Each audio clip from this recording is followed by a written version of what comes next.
ਅਸੀਂ ਜੇਲ੍ਹ ਬਣਾਵਾਂਗੇ। ਇਹ ਜੀ ਕਿਸ ਤਰ੍ਹਾਂ ਦਾ ਤੁਸੀਂ ਆਪ ਕਾਰਨ ਲੱਗਣਾ ਨਹੀਂ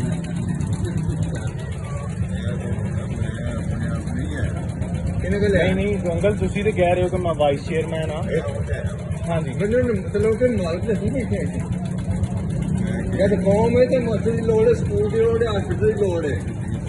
ਇਸ ਵਾਸਤੇ ਮੇਰੀ ਗੱਲ ਤਾਂ ਸੁਣ ਲਓ, ਫਿਰ ਤੁਸੀਂ ਸੁਣਾ ਲਿਆ ਜੇ। ਮੇਰਾ ਮਤਲਬ ਹੈ ਮਾਲਕ ਤੇ ਇੱਥੇ ਬੈਠੇ ਆ ਤੇ ਇੱਥੇ ਹੁਣ ਕੀ ਕਰਨਾ ਚਾਹੁੰਦੇ ਹੋ? ਨਹੀਂ ਹਾਲ ਹੈ ਨਾ, ਅਸੀਂ ਜਾਣਾ ਨਾ ਤੁਸੀਂ ਕੀ ਕਰਨਾ ਚਾਹੁੰਦੇ ਹੋ? ਅਸੀਂ ਤਿਆਰ ਆ ਫੋਨ ਦੇਖਣਾ, ਤਿਆਰ ਆ ਸਾਰੀ ਜ਼ਿੰਦਗੀ 50 ਸਾਲ ਹੋ ਗਏ ਮੈਨੂੰ ਦਫਾ ਕਰਦਿਆਂ, 50 ਸਾਲ ਹੋ ਗਏ ਮੈਨੂੰ ਦਫਾ ਕਰਦਿਆਂ ਤੇ ਕੋਈ ਨਾਈ ਦਾ ਨਾਂ ਨਹੀਂ ਲਿਆ ਜਿਹੜਾ ਮੈਨੂੰ ਛੁਰੀ ਮਾਰੀ ਜਾਂ ਗੋਲੀ ਮਾਰੇ। ਆਈਦਾ ਮੈਂ ਆਪਾਂ ਕੋਈ ਭਲਵਾਨ ਦੇਖੇ ਹੀ ਨਹੀਂ ਤੇ ਇੱਥੇ ਜਿਹਨੇ ਹੁੰਦਾ ਸਾਡੇ ਸਾਹਮਣੇ ਆਇਆ ਉਹ ਜਬਰ ਆਪ ਨੇ ਮੈਂ ਹੀ ਡੱਕਿਆ ਸੀ ਉਹ ਦੁਕਾਨ। ਮੈਂ ਕਿਹਾ ਮੇਰੀ ਜ਼ਿੰਦਗੀ ਦੁਕਾਨਾਂ ਨਹੀਂ ਬਣਾ ਸਕਦਾ ਤੇ ਤੁਸੀਂ ਕਿਵੇਂ ਇਹ ਕੱਢ ਲੈਣ ਆ ਗਏ ਹੋ ਜੀ? ਕਿਸ ਕਾਨੂੰਨ ਦੇ ਤਹਿਤ?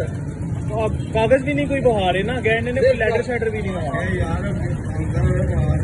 ਘੰਟਾ ਹੋ ਗਿਆ ਅੰਕਲ ਜੀ। ਕਾਗਜ਼ ਪੂਰਾ ਅਸੀਂ ਨਹੀਂ ਮੰਨਦੇ, ਅਸੀਂ ਮਾਲਕ ਬੈਠੇ ਦੱਸਕੇ ਮਾਲਕ ਅਸੀਂ ਇਸ ਕੋਠੀ ਦੇ ਪ੍ਰਾਪਰਟੀ ਦੇ ਚਰਚ ਦੇ ਮਾਲਕ ਆ, ਅਸੀਂ ਮਾਲਕ ਆ।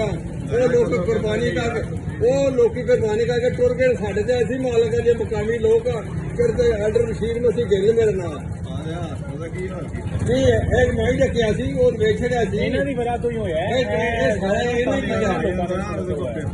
ਇਹਨਾਂ ਡਾਕੂਆਂ ਨੇ ਕੀਤਾ ਸਾਰਾ ਕੁਝ। ਨਹੀਂ ਅੰਕਲ ਜੀ ਇੱਕ ਸੈਕਿੰਡ, ਉਹ ਗਾਰਡ ਕਹਿੰਦੇ ਨੇ ਕਿ ਅਜੇ ਚੇਅਰਮੈਨ ਸਾਹਿਬ ਆਏ ਨੇ, ਸਭ ਕੁਝ ਇਹਨਾਂ ਨੂੰ ਪਤਾ ਹੈ ਤੇ ਤੁਸੀਂ ਵੀ ਦੱਸ ਦਿਓ। ਉਹ ਕਹਿੰਦੇ ਨੇ ਉਹ ਸਟੀਫਨ ਤੋਂ ਵੀ ਉੱਤੇ ਸਭ ਕੁਝ ਇਹਨੂੰ ਪਤਾ ਹੈ, ਇਹਨੂੰ ਤੁਸੀਂ ਪੁੱਛ ਲਓ।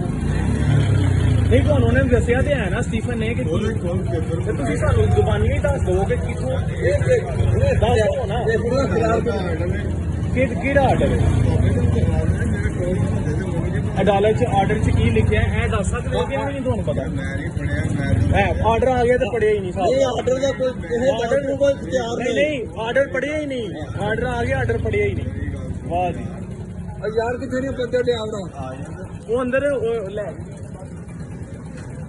ਇਧਰ ਆ।